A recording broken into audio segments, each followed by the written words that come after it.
Hello friends, good morning. कैसे आप लोग? आप सभी का स्वागत है दुबई वाली भौजी यूट्यूब चैनल पे। अगर आपने हमारे चैनल को सब्सक्राइब नहीं किया तो चैनल को सब्सक्राइब करें, लाइक करें, शेयर करें। आज मैं छोटी सी कहानी सुनाने जा रही हूँ अनपढ़ माँ के बारे में, जो कि मुझे अच्छा लगा तो मैंने सोचा आपके साथ में शेयर करूँ।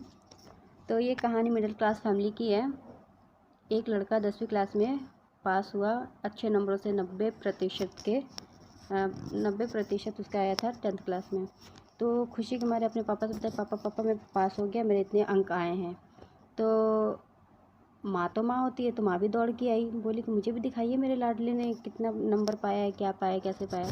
तो लड़का बोला कि अरे पापा इनको क्या दिखा रही है, तो अनपढ़ गँवार है, इनको क्या समझ में आएगा कि क्या लिखा है, कैसे लिखा है।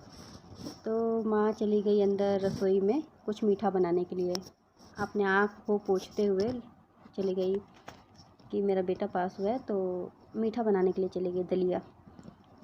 तो फिर उसके पापा को बुरा लगा, तो पापा ने उसके गुस्से में बोला कि हाँ हाँ तुम्हारी माँ तो अनपढ़ है ही है, और अनपढ़ है तो इसलिए है क्योंकि वो तुम्हारे लिए हर सुबह तुम्हारे 7 बजे का स्कूल होता है, और वो 5 बजे उठ के तुम्हारे लिए तुम्हारे मनपसंद का खाना बनाती है।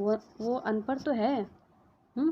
तुम्हारी इतनी चिंता करती है, तुम स्कूल से लेट आते हो, कोचिंग से लेट आते हो, तुम्हारी इतनी चिंता फिक्र करती है, अनपढ़ है ना वो।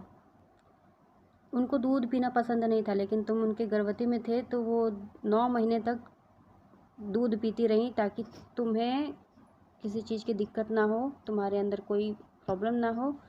वो अनपढ़ थी ना, इसीलिए पीती थी, जबकि उनको पसंद नहीं था। और तो और हमारी जब शादी हुई थी नई नई, तो हम कहीं घूमने फिरने भी नहीं जा पाए थे। 3 महीने के अंदर तुम्हारी मम्मी गर्भवती हो गई थी। हमने बोला कि बच्चे बहुत आएंगे बहुत जाएंगे, हटा दो, अबॉर्शन करा दो। तो तुम्हारी मम्मी ने अबॉर्शन भी नहीं कराने दिया। अबॉर्शन नहीं कराने दिया, वो अनपढ़ थी ना, कि तुमको इस दुनिया में लेकर आई, पढ़ाई लिखाई, आज यही सुनने के लिए कि तुम अपनी माँ को बोलो अनपढ़ है। तो ये सब लड़का सुन के बहुत रोने लगा। दौड़ के अपनी माँ के पास गया किचन में और बोला कि सॉरी माँ, आप तो मुझसे भी ज़्यादा पढ़ी लिखी हैं, इंटेलिजेंट है। आप स्कूल नहीं गई फिर भी आप एक डॉक्टर हैं, आप स्कूल नहीं गई फिर भी एक अच्छी टीचर है, आप स्कूल नहीं गई एक अच्छी वकील हैं, और आप स्कूल नहीं गई एक बेस्ट कुक हैं, बहुत अच्छा खाना बनाती हैं आप। तो लड़का पकड़ के रोने लगा और बोला सॉरी मम्मा।